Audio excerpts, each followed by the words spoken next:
سيد المرسلين وعلى آله وصحبه وعلى آله وصحبه أجمعين.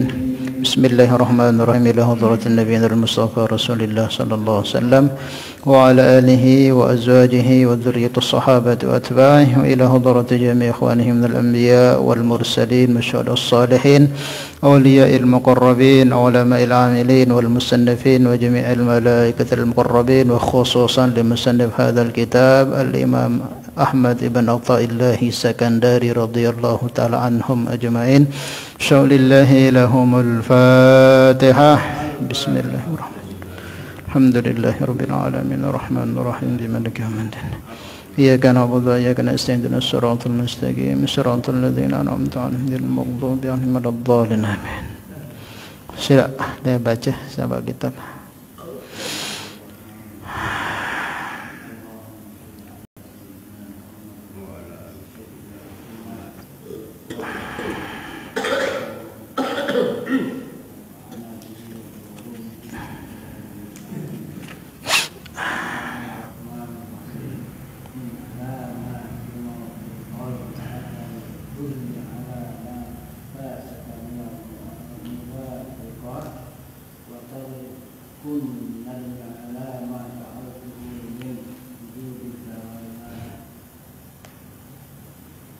Bismillahirrahmanirrahim. Nawaiنا التعلم والتعليم تذكر التذكير نفع والانتفاع إفادة واستفادة وحث على التمسك بكتاب الله وسنة نبيه والدلالة إلى الخير والدعاء إلى الهدى ابتغاء مرضاته ثوابه وقربه آمين.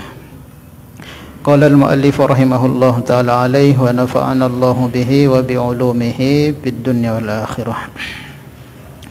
Alhamdulillah hadirin jamaah salat maghrib yang sama-sama dirahmati dan dimuliakan Allah Subhanahu wa taala. Kita lanjutkan kajian kita kitab Al-Hikam Al-Athaiyah. Insyaallah malam ini kita masuk ke pembahasan hikmah ke-59 di dalam kitab ini. Yang tadi dibaca tiang orang lagi. Bismillahirrahmanirrahim. Min alamati mautil qalbi adamul huzni ala ma fataka minal muwafiqati wa tarkun nadami ala ma fa'altahu min wujudi zallati. Yang baca terjemahnya, min alamati mautil qalbi, termasuk di antara tanda alamat matinya hati. Waalaikumsalam. Berarti ini maknanya masih banyak yang lain gitu. Ini sebagian tanda hati itu mati. Kan hati itu dulu pernah kita bahas itu di pertemuan berapa itu. Ada 3 tingkatan keadaan hati yang disebutkan di dalam Al-Quran. Ada yang masih ingat? Yang pertama apa? Tingkatan yang paling rendah itu yang disebutkan dalam Al-Quran itu, ini hati yang mati ini. Yang dalam Al-Quran disebutkan khatamallahu ala qulubihim wa ala sam'ihim wa ala absarihim gishawah. Allah sudah tutup rapat hatinya. Maknanya yang hati seperti ini hati yang sudah mati. Kalau hati mati otomatis pendengaran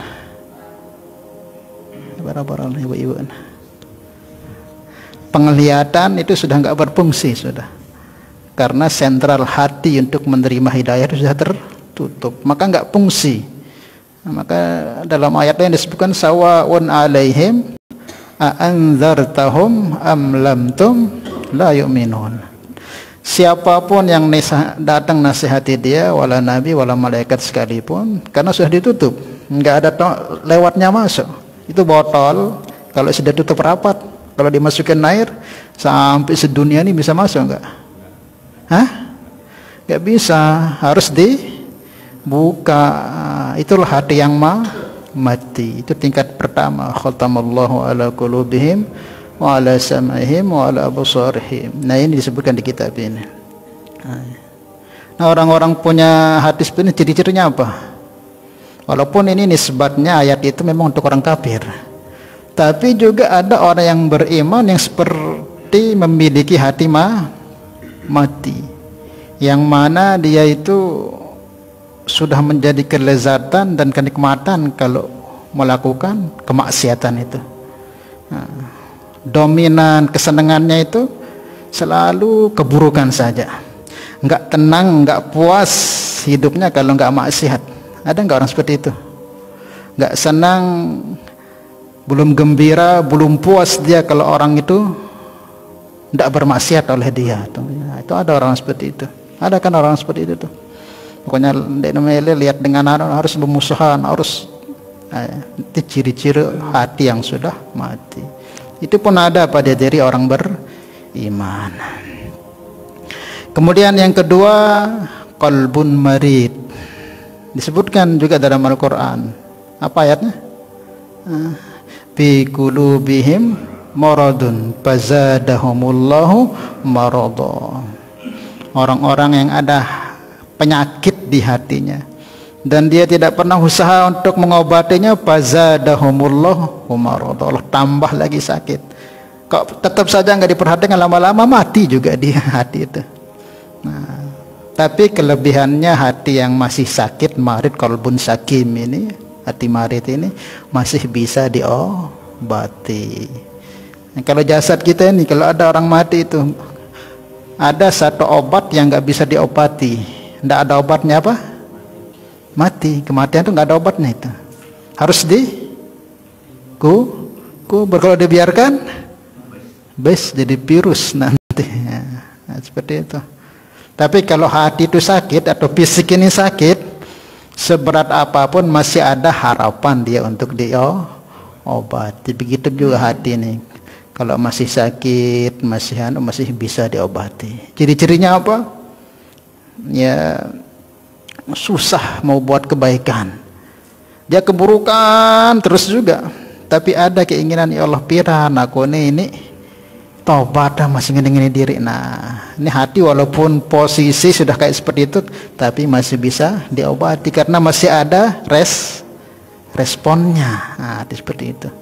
Itu mesti ada harapan. Walaupun bergelimang dalam maksiat, tapi dilihat orang-orang datang ke masjid ngaji, ya Allah, ada terenyuh liatin, maka takut.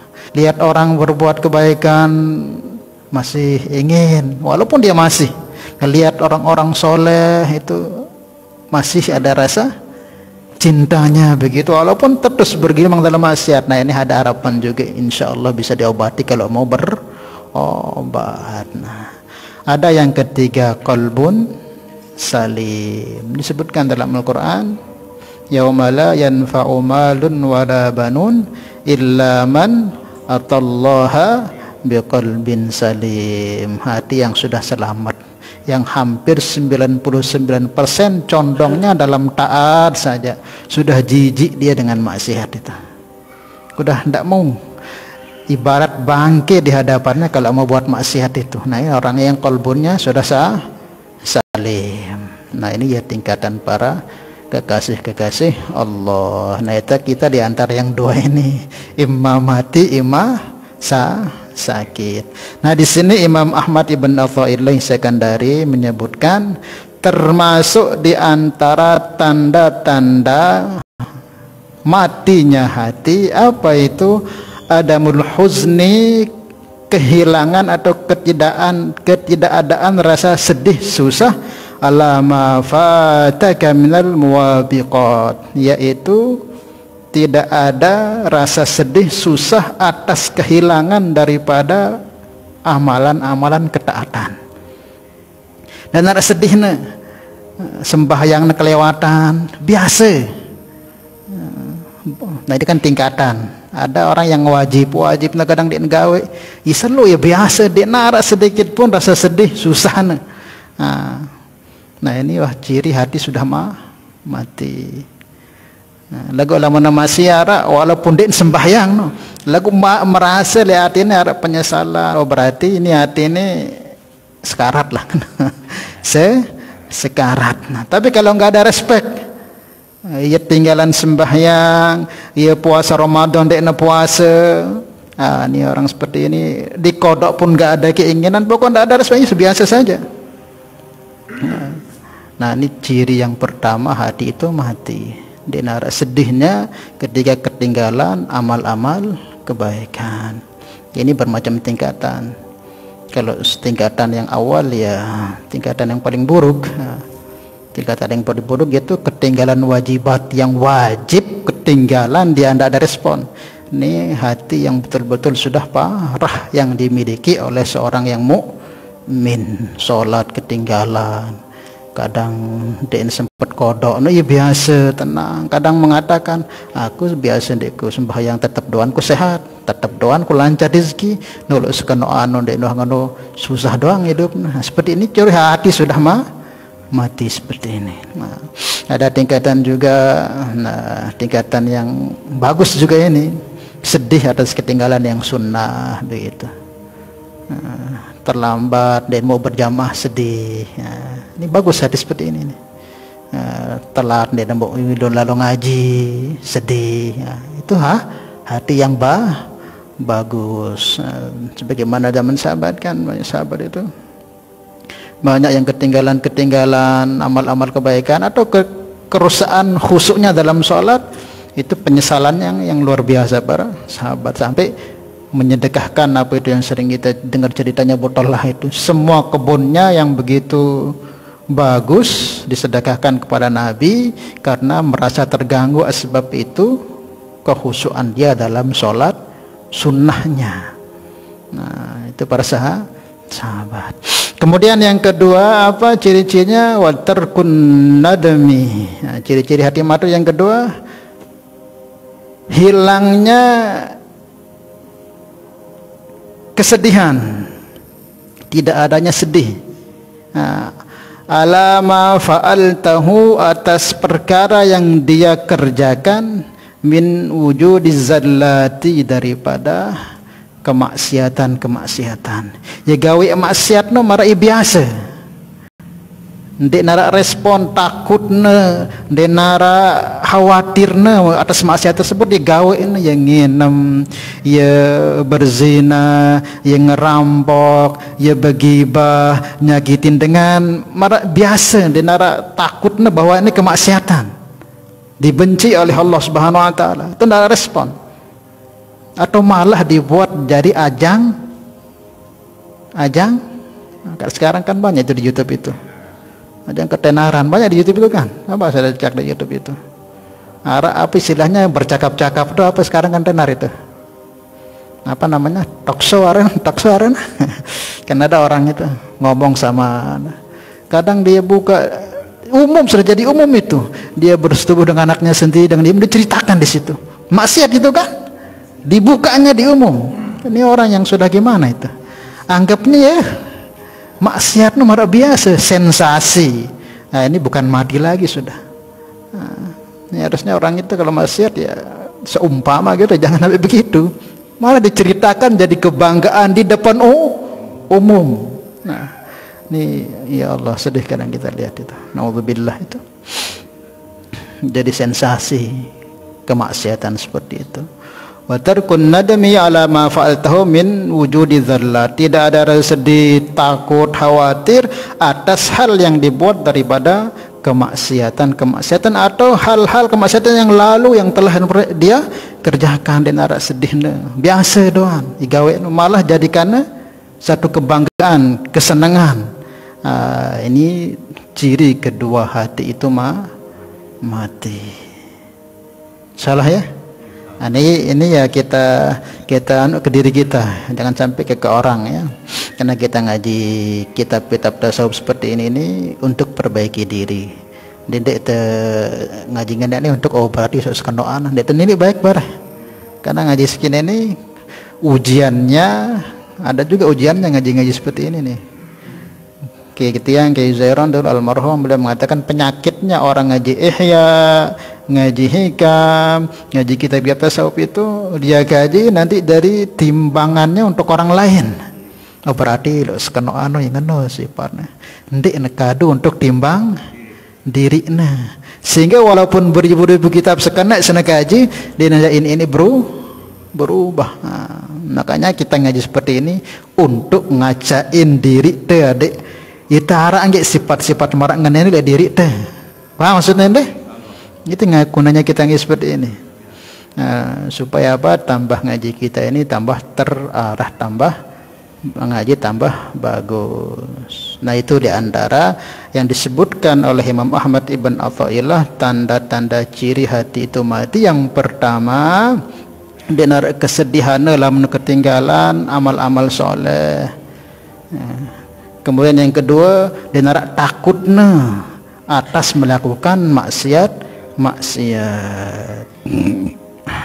Paham ya? Itu diantara terjemah dan sedikit maksud daripada hikmah yang ke-49. Nah, jadi pertanyaannya sekarang, apa jak sebabnya pok mati hati enten ya, apa sebabnya? Karena jadi pertanyaannya. Kan ini alamat ciri-cirinya orang mati hati itu begini. Nah, apa si negawe si hamba no kok sampai bisa mati hati ini tuh ada nggak sebabnya? Ada. Maka dalam kitab Iqadul Himam, syarah daripada kitab ini oleh Al-Imam Ibnu Ajibah, menyebutkan minimal ada 3 penyebab jika itu dibuat oleh seseorang murid atau seseorang hamba, kalau itu dikerjakan, ini yang menyebabkan matinya hati. Ulama katakan mautul qalbi min alamatis saqawah wa su'il khatimah. Matinya hati ini akan membawa kepada orang itu menjadi rugi, celaka, dan dikhawatirkan mati dalam keadaan su'ul khotimah. Kalau enggak betul-betul cepat diobati, dibiasakan saja terus tidak ada usaha untuk mengobatinya, alamat sudah mati dalam keadaan keburukan, mati dalam keadaan su'ul khotimah. Karena dalam ayat yang tadi yang sampaikan itu, illa man atallaha biqalbin salim, yang akan selamat kalau di akhirat itu siapa?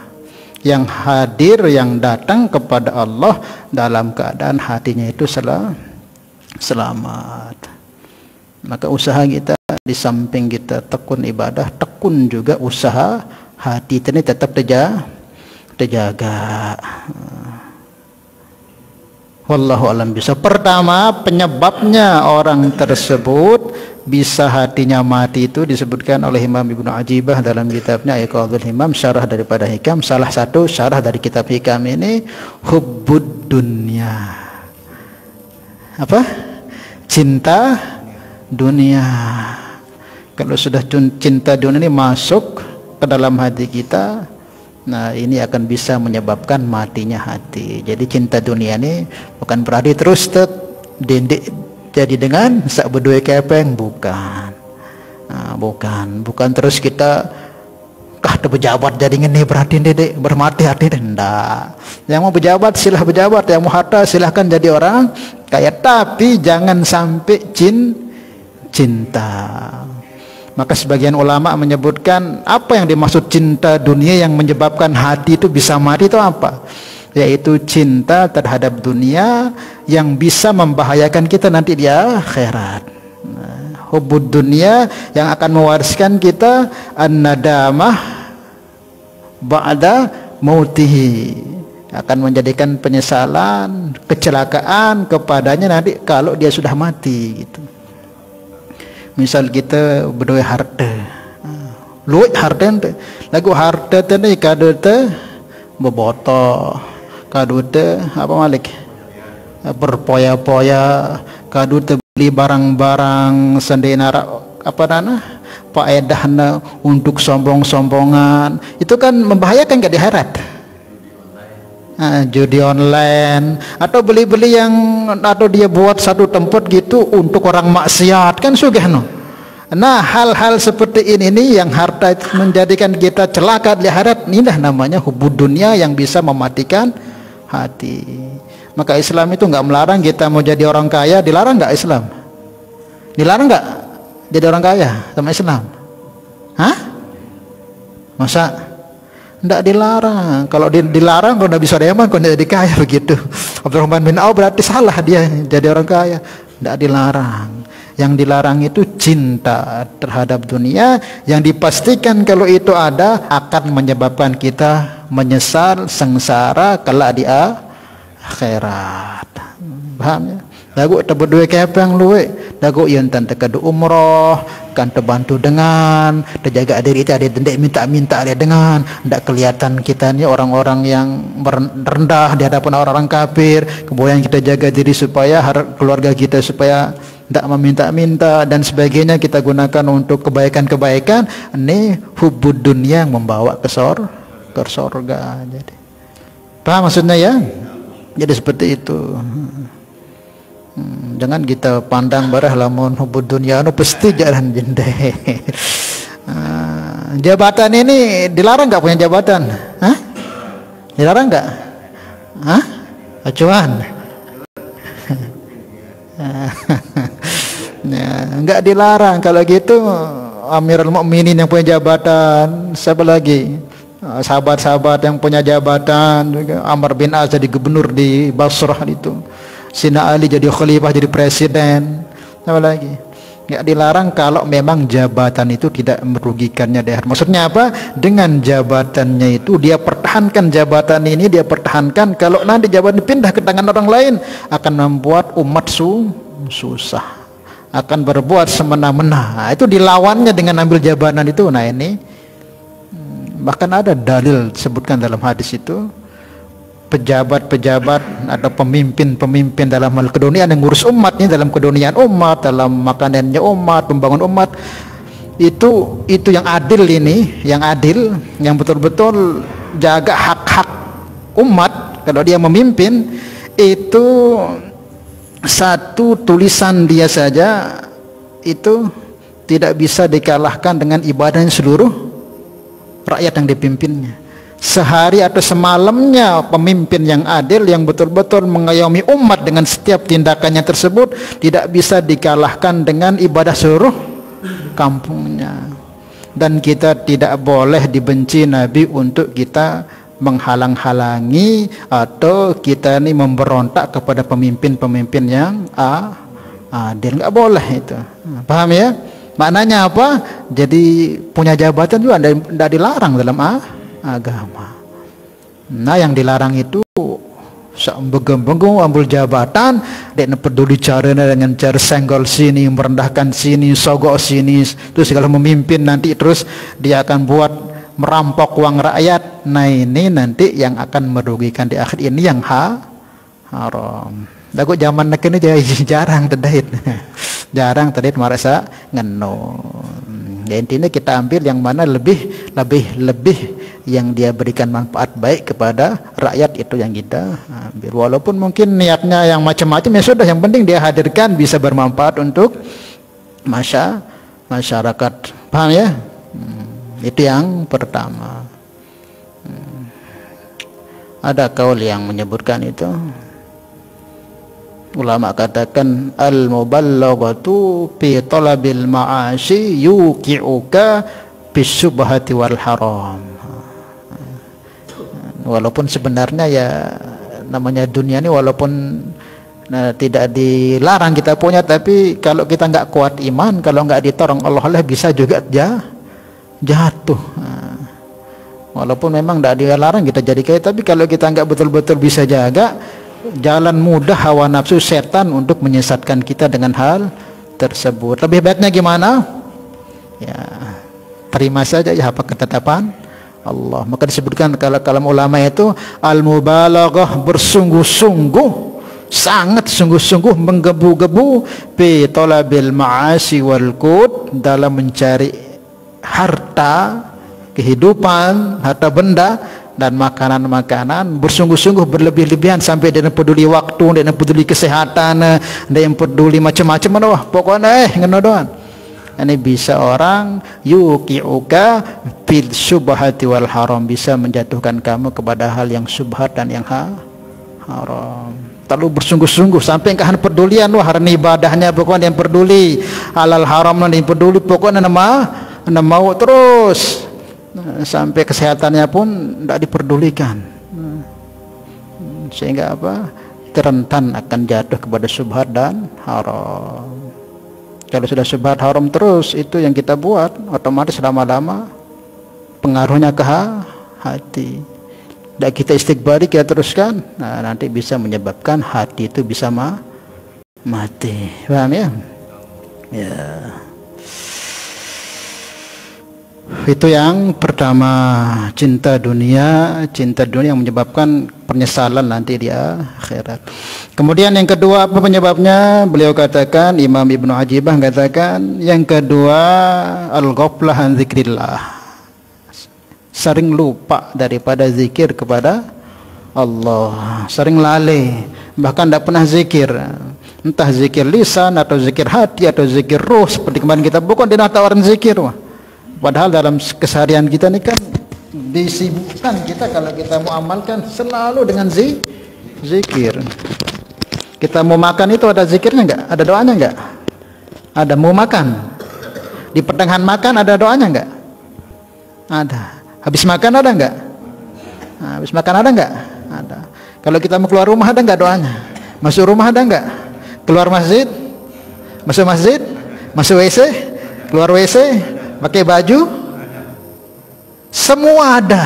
Sebab kalau kita mau ihtimam itu tidak akan bisa melupakan kita kepada Allah kalau kita amalkan. Bercermin, ada nggak doanya? Bersisir, ya lengkap. Sikat gigi ada nggak? Ada. Kalau sikat gigi kan sama dengan siwak, ada juga doanya. Semua nggak ada lepas dari doa. Nggak ada. Kalau kita mau amalkan ini nggak lepas kita dari lupa kepada Allah. Dan dia ada zikir-zikir sa maksurat, nanti dah zikir searah-arah saya tahu ni dalam apa ni amalan, nggak akan lupa kita kepada Allah. Masuk WC, keluar WC, masuk rumah, keluar rumah, mau makan, mau tidur, kan semua bangun tidur ada doa semua. Nah itu kalau jalan juga, kalau kita ngelihat apa itu ada doanya, ngelihat bangunan megah ada doanya, penurunan ada doanya, lurus ada doanya, bengkok-bengkok ada doa, semua lengkap. Kalau itu kita ihtimam jaga, nah, otomatis kita akan selamat sudah. Tapi nggak pernah kita perhatikan itu, jauh kita dari Allah Subhanahu Wa Taala.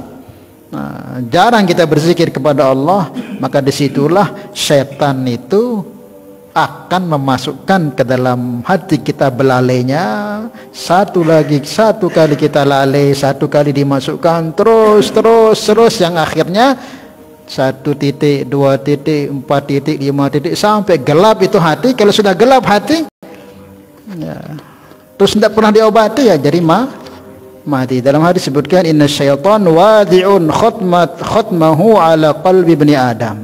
Sesungguhnya syaitan itu meletakkan belalainya di hati anak Adam. Fa in dzakarallah khanasa, kalau dia ingat Allah, zikir, dicabutnya oleh syaitan. Wa in nasiya intaqama qalbahu, fadzalika alwaswasul khannas. Tapi kalau dia lupa zikir, dimasukin lagi virus kelalaian itu, virus maksiat itu, virus pikiran jorok itu, virus angan-angan yang tidak baik, terus semakin lalai, terus masuk yang harinya penuh gelap. Karena mana gelap ini kan sudah nggak bisa kita bedakan mana baik mana buruk, terus sehingga apa? Kalau nggak diusahakan diobati, bisa menyebabkan hati itu mati. Ya, maka minimal ya kita jaga zikir. Harus kita jadi orang muslim punya wirid zikir, wirid salawat. Nah, salah ya? Nah, habis sholat juga kalau bisa zikir, jangan salam-salam langsung keluar, zikir dulu. Subhanallah, alhamdulillah, itu Allahu Akbar, tahlil. Nah, zikir selesaikan baru keluar, jangan langsung keluar. Itu ada supaya kita termasuk orang-orang yang akan dihidupkan hatinya oleh Allah. Sholawat juga. Nah, sering yang sampaikan yang paling enak itu sholawat banyak-banyak, karena kalau zikir ini butuh kehusyuan. Nah, sholawat banyak-banyak. Sholawat ini ya sambil jalan, sambil kerja tetap akan diterima, dan itu double. Sholawat itu termasuk zikir, sholawat juga termasuk sholawat kepada Nabi, sholawat juga termasuk doa, double dia salawat itu. Salah ya. Itu yang kedua, penyebab hati itu mati karena lalai daripada Allah. Kalau lalai kepada Allah otomatis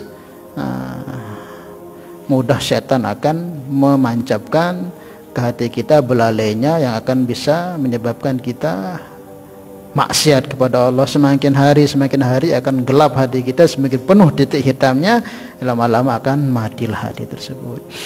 Nah, kemudian yang ketiga yaitu irsalul jawarih, itu melepas anggota badan kita ini dalam kemaksiatan. Jadi mudah Jadi yang kalau tadi itu setan, yang kedua ini, kalau ketiga ini hawa nafsu. Dia nebut tahan nafsu dia nebut tahan penyeriuk iman pokon la menarah dia nebut pokok menyengat doang. Dia narak seusaha untuk nih maksiat nih dia tidak perlu. Kan rata-rata kan jujur deh. Tangan tadi kadang dia mau tahan nafsu tadi untuk dek lakukan masalah. Nah tadi dia melangkah jok dek dia tahu tahan. Nah ini juga kalau kita biasakan terus ikuti gerak-gerik jawarih kita ini yang mendorong nafsu ini terus, tidak pernah kita usaha nahannya. Lisan kita ini terus saja kita biarkan bicara yang enggak, terus saja sampai nanti kita terjerumus ke dalam kematiannya hati. Salah ya? Ya terutama mata. Jujur kita semua ini mata ini paling susah. Makanya maksiatnya laki-laki itu sumber banyaknya dari mata. Kalau perempuan dari lisan. Dengan ini luwih tamu neraka karena sebab lisan. Lisan. Kalau laki-laki sebab mata. Maka ya hati-hati. Hati-hati apalagi zaman sekarang ini, ya Allah. Ini lutut nutrisi mai terdengar ceramah Habib Umar, masyayikh selesai YouTube langsung ngarak sponsor joget-joget. Allah kadang ngarak lainan halik saking zaman sekarang ini. Nah lamun sekali dua kali dadean jadi biasa. Nah maksiat ditanggap biasa, berarti ini bahaya enten.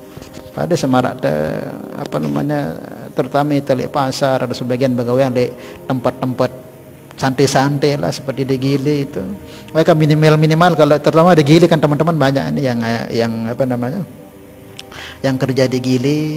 Ya, apakah boleh saya kerja di sana? Kalau memang nggak ada kerjaan lain, kerja saja. Teman hari-hari kita ingat betis orang bagaimana. Ya minimal sih di saat itu pahami bahwa itu maksiat walaupun belum kita bisa hindari. Minimal sedikit lah ya maksiat nih. Ya biasa kan lamun sekali itu serius, maksiat nih.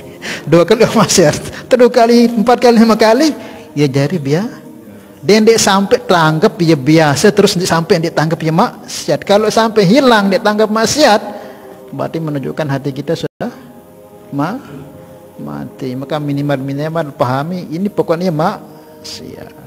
Pada semasa itu kumpul-kumpul begibah dengan, misalkan habis itu begibah minta ampun kepada Allah, bacaan Fatihah. Kadang karena terikutan batur-batur nih karena begibah deh ya tadi tentan boleh tengah lah ini muyangan tuh ya memang tengah dan kepada hulu julik tanah istighfar karena termasuk gibah. Ini kalau kita nggak tobat ya apalagi keburukan orang itu khawatir nanti kita akan terkena, apalagi orang sudah tobat. Man ayyara akhahu bidzambin, siapa yang menjedek-jedekkan saudara muslimnya dengan satu keburukan yang memang dia pernah lakukan, tapi orang sudah nyesel tobat, masih aja kita gibah, lam yamut hatta ya'malahu. Nah orang yang gibah itu tidak akan mati sebelum ia mau penyakit atau musibah atau ujian pada marak dengan kenaan. Nah, banyak itu. Kita lihat orang korupsi, orang berzina, orang membunuh, kok dengan bangganya ada cerita terus dia istighfar, tobat. Pokoknya orang tidak mati sebelum tebeng ujian marah sak ngenono. Maka minimal ya kita istighfar, aku ini salah. Kalau gitu berarti hidup hati kita itu. Istighfar, kalau bisa doakan yang baik, bacakan Fatihah begitu. Jangan kita ya salah ya supaya kita diselamatkan oleh Allah. Nah inilah 3 penyebab matinya hati itu. Pertama cinta dunia, kemudian yang kedua apa tadi? Banyak lalai kepada Allah Subhanahu wa taala, kemudian yang ketiga yaitu tidak menahan jawarihnya untuk maksiat dan mujahadahnya. Al-Imam Malik beliau katakan, satu hal kemaksiatan si tebau tahan dek tegawe nana itu lebih baik daripada 100 taat yang kita buat. Ini maksiat nih, tajak terlalu bedugem misalnya, tajak terlalu nginam, tajak terlalu maksiat lah. Lagu anda tambah dia tahan dari itu melet lagu itu apa sederhana melet lagu tahan sampai endek tegawe nana. Dah karena rasa takut atau apa sampai yang intinya endek tegawe maksiat no. Sakit maksiat kita bau hilangin dek tegawe lebih baik dari 100 taat yang kita buat. Karena meninggalkan maksiat itu jauh lebih berat ketimbang taat, dan itulah nampaknya kehambaan seseorang. Habib Zain yang di Madinah itu belum menyampaikan kebanyakan orang diangkat jadi wali itu bukan dari amal taatnya, tapi menahan dirinya daripada tidak melakukan maksiat, tahan diri. Nah itulah derajat tinggi dari seperti itu. Nah, maka kita usaha tahan mereka bergibah, mereka bait barang dengan, mereka melangkah jauh ke dendek, mereka seuzon lek dengan, mereka ni tahan. Nah, itu jauh lebih membersihkan hati, jauh membikin kita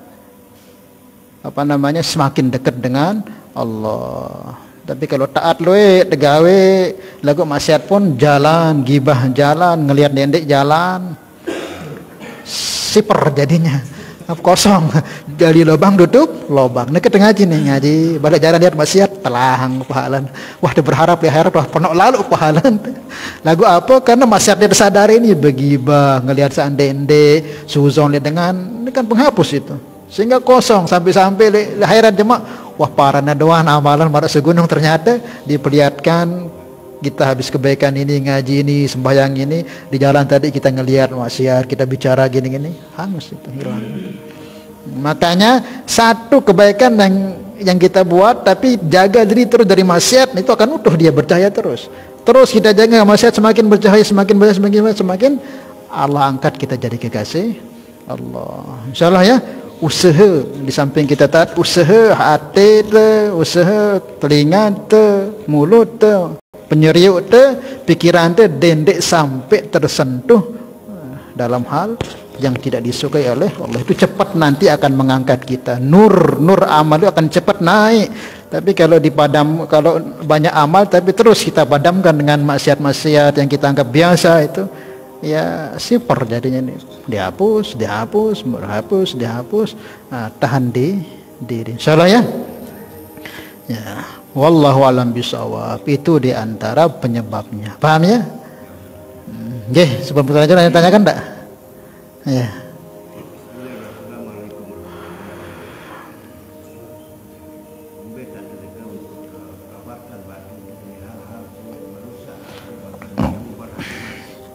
Nah, ini pertanyaannya bagus. Nah, sebenarnya yang kita bahas lagi nih, wahazan lagu ini kita selesaikan dulu ya.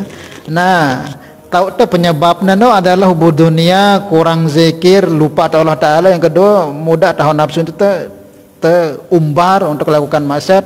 Nah, bagaimana caranya supaya selamat hati kita ini, hati mati ini bisa hidup lagi? Nah, caranya baliknya tadi itu, zuhud dengan dunia. Hilangi cinta dunia yang membawa kita sengsara kali hati itu, hilangi. Kemudian apa? Yang kedua, perbanyak zikir kepada Allah Subhanahu wa taala. Kemudian yang ketiga apa? Tahan hawa nafsu, jawarnya dendek maksiat. Kalau itu kita tahan ya insyaallah lambat laun mati itu insyaallah akan bisa terobati. Tapi kalau yang juga tambahkan di antara yang menghidupkan hati itu disebutkan juga sebagian penjelasan dari para ulama dalam hikam ini, yaitu banyak bergaul dengan orang-orang soleh, bergaul dengan para aulia, itu juga akan bisa menghidupkan hati. Kumpul di majelis-majelis kebaikan, majelis ilmu, majelis zikir terus, itu juga bisa menghidupkan hati. Sebaliknya juga, kalau kita nggak suka dengan orang seperti itu, anti majelis-majelis seperti itu bisa menyebabkan hati kita mati. Itu juga diantara cara. Jadi caranya bagaimana Ustaz cara kita menghidupkan hati yang mati tadi itu? Ya balikkan yang 3 tadi itu. Dengan kita zuhud dengan dunia, jauhi hal-hal keduniaan yang akan menyebabkan kita nyesal kelak di akhirat. Kemudian selalu jaga zikir-zikir yang ma'thurat atau zikir, ada namanya wirid, ada namanya zikir. Kalau wirid itu amalan yang kita buat ada ketentuannya yang dipatok oleh diri kita sendiri. Jadi ada orang ini wiridnya itu setiap hari baca salawat 1000 namanya wirid. Ada orang zikir tahlilnya sehari itu 100 itu wirid. Ada wirid, ada namanya zikir. Walaupun sama-sama lafadznya. Kalau zikir ini umum sudah. Kalau zikir ini tanpa hitungan, pokoknya zikir subhanallah sebut tanpa hitungan namanya. Nah, ini yang diperintahkan, uzkurullah dzikran katsira, tanpa hitungan.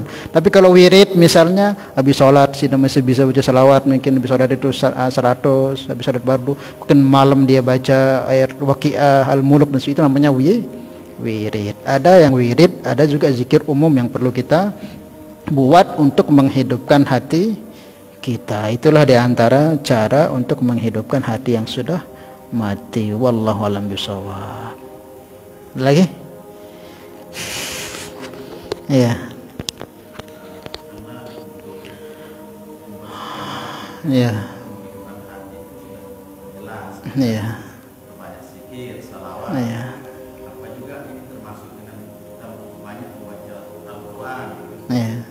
Iya. Dalam hadis disebutkan innal qulub tasda'u kama tasda'ul hadid idza asabahul ma. Hati ini bisa berkarat sebagaimana berkaratnya besi. Besi itu kalau kena air kan berkarat. Nah, kalau besi itu bisa dibersihkan karatnya dengan api. Ada hati kita dengan apa? Tilawatil Quran. Semakin banyak kita baca Al-Quran, baca Al-Quran juga zikir itu apa saja yang menyebabkan kita ingat Allah itu namanya zikir. Baca Al-Quran malah itu afdal karena tingkatan Al-Quran ini lebih tinggi. Bukan mengingat Allah tapi menyebut kalamnya Allah. Baca Al-Quran. Semakin banyak apalagi sampai kita renungi, kita hayati, itu paling cepat membersihkan maka nisab jaga bacaan Al-Qur'annya walaupun sehari berapa lembar gitu dijaga insyaallah. Oke, ada lagi? Iya. Zikir atau wirid? Bagusnya kedua-duanya kita buat. Nah, kita harus punya zikir secara mutlak gitu. Terus zikir seperti mutlak ini zikir yang pokoknya setiap waktu usaha ingat Allah, baca apa kayak ngono. Ada wirid yang memang mungkin wirid ini kita tanamkan sidik karena mungkin pernah di Ustaz ceramah, Ustaz kita dengar ceramah baca selawat tuh gini kita amalkan terus, tak pernah kita tinggalkan. Mungkin selawat 1000 itu namanya yang jadi amalan harian rutinan kita itu wirid. Bagaimana yang lebih afdal? Usahakan kedua-duanya kita buat. Kita punya wirid tersendiri karena wirid ini, terutama wirid ini dia punya kelebihan menjaga kita dari maksiat.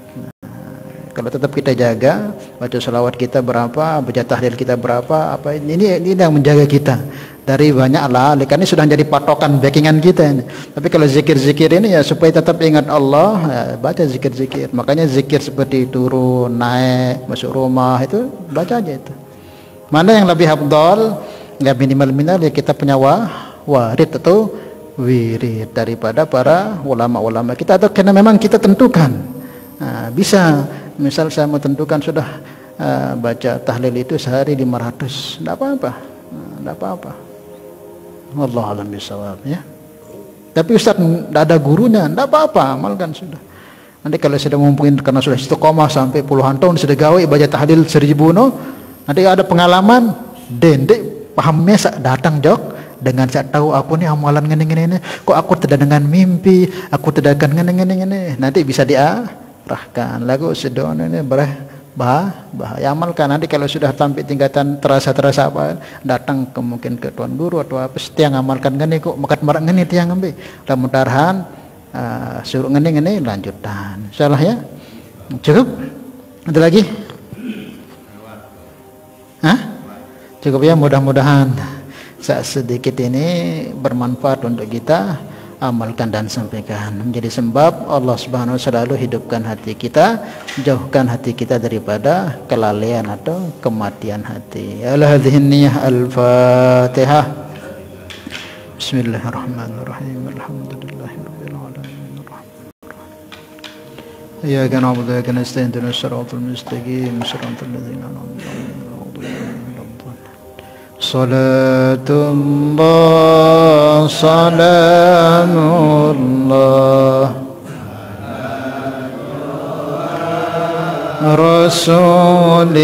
Rasulillah. Salatullah salamullah ala yasin habibillah. Tawassalna bismillah wa bil hadi rasulillah wa kulli mujahidin lillah bi ahlil bariyah Allah. Subhanallah bihamdi, subhanallahumma bihamdika, asyhadu an la ilaha illa anta, astaghfiruka wa atubu ilaik. Wassalamualaikum warahmatullahi wabarakatuh.